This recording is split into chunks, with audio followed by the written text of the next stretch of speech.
In the light of Pearl Davis's recent debate with Ana Kasparian, I want to give my 2 cents. Not just to give it, but to expand on what Ana hinted at in her debate with Pearl.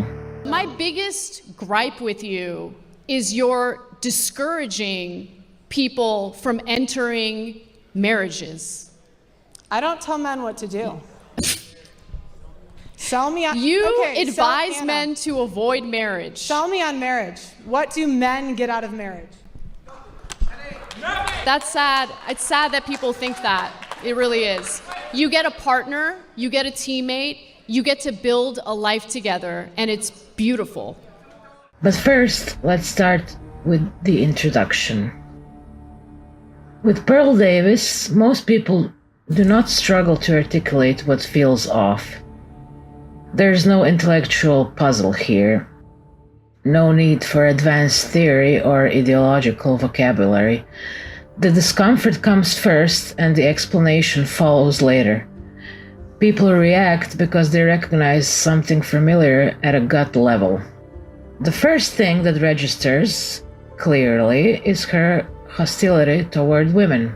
Not criticism, not disagreement, but a baseline antagonism. The quality of wives is too low. The women are too overweight. Not all.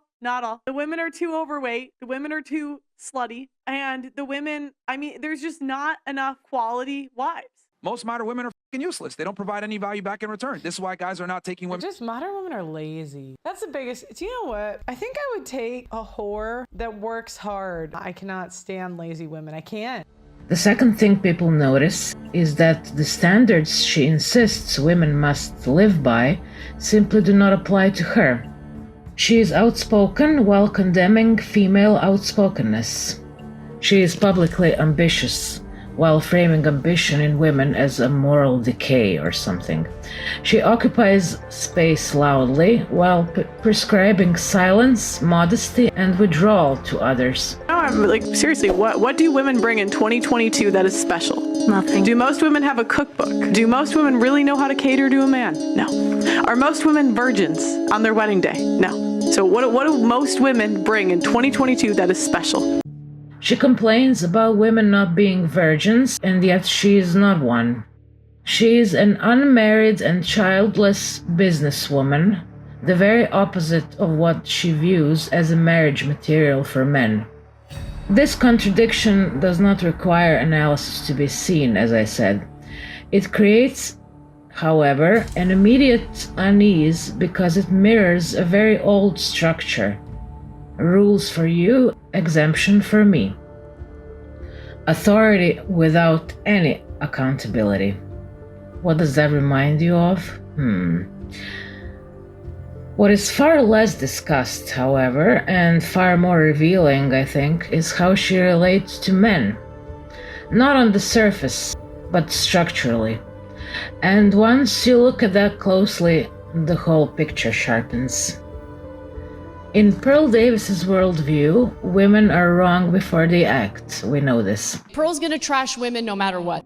The conclusion always precedes the evidence. If a woman lives a modern life, independent, sexually autonomous, career-oriented, outspoken, she is framed as selfish, narcissistic, destructive, and responsible for social collapse. Her motives are assumed to be corrupt. Her choices are interpreted as attacks on men, of course. If a woman lives a traditional life, however, domestic, modest, family-centered, she is still a suspect. Then she is accused of manipulation, performance, and deceit. She is, quote-unquote, playing a role, hiding her true nature, having some kind of agenda, exploiting men through virtue signaling femininity, or some other thing. There is simply no configuration in which a woman is simply acting in good faith, according to Pearl. This is an important distinction. Pearl does not criticize specific decisions. She does not engage women as adults who can make mistakes, learn, repair, grow, or take responsibility. She treats womanhood itself as a problem to be managed. Women are not individuals in her framework. They're a category error, at least in the modern times. At the same time, Pearl exempts herself entirely from the rules she enforces. She speaks constantly while insisting women should be quiet. She occupies public space aggressively while condemning female visibility. She positions herself as an authority, a moral instructor, a judge of female behavior, all while claiming women should withdraw from authority and judgment altogether. When someone fully exempts themselves from the standards they impose on others or suggest to others, they're not offering guidance, they're establishing hierarchy. She doesn't speak as a woman among women, she speaks above women. Most people already see this. What they do not see as clearly, perhaps, and this is my 2 cents, maybe I'm wrong, is that her relationship to men follows the same logic, just inverted. This is the part with the clip of Ana Kasparian I showed earlier, but my point is not to talk about marriage. The problem with Pearl and the men is deeper, and I think Ana may be aware of this too.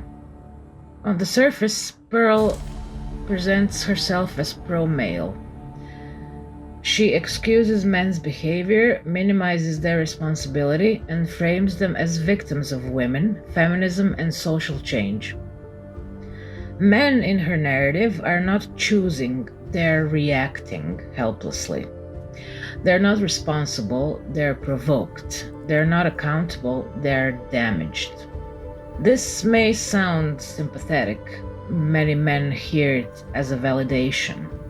But structurally, it is not respect, it's something much colder.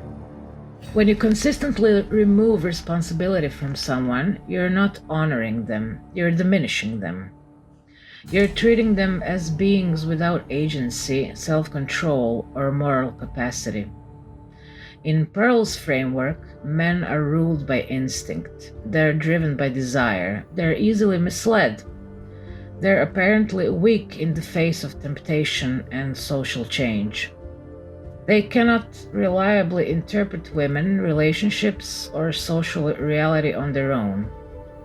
They need things explained to them, and that is the crucial point. Pearl Davis does not actually tell men how to live better lives. She does not challenge them to mature, reflect, regulate themselves, or take responsibility. She does not forgive them, so to speak, nor does she understand the complex social dynamics between individuals and society in which responsibility can be sometimes diminished. Instead, she positions herself as their interpreter. She explains women to men. She explains men to themselves. She claims access to truths they supposedly cannot see without her. She translates reality on their behalf. This is not partnership, this is mediation. She does not speak with men as equals. She speaks over them. She speaks for them. And that matters because mediation always implies hierarchy. The translator stands above both sides. The one who interprets controls meaning. A savior position is never neutral. You do not save equals. You save those you consider incapable or inferior. I don't know how to put this, but I'm kind of a big deal. This is why it is a mistake to believe that she supports men. She needs men to be confused, wounded, resentful, and dependent, because her role only exists under those conditions. Am I a hero?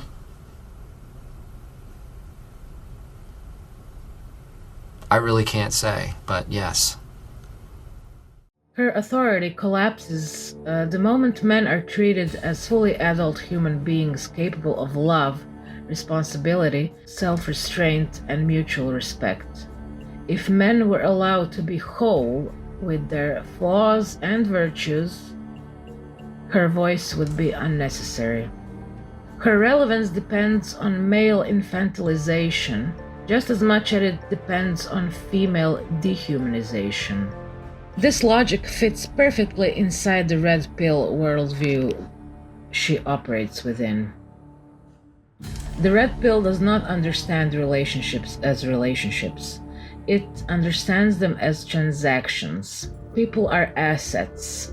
Attraction is leverage, commitment is a risk, value is ranked, traded, and optimized. Within this framework, there is no language for the concepts like love, care, support, connection, shared meaning, because those things cannot be controlled or monetized.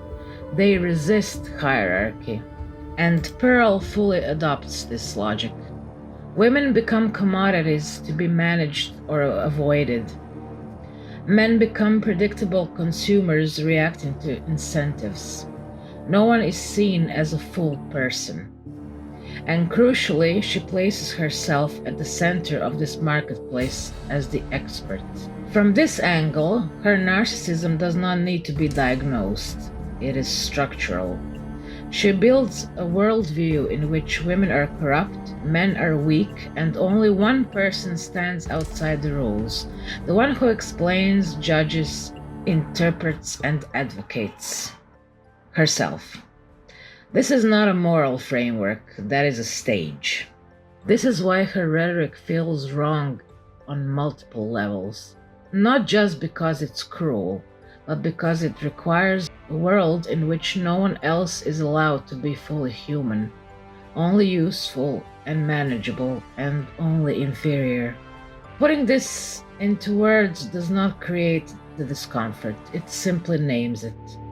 And that is the part I think worth saying out loud, especially the part with the men, which is, as I said earlier, rarely discussed. Let's suppress rage.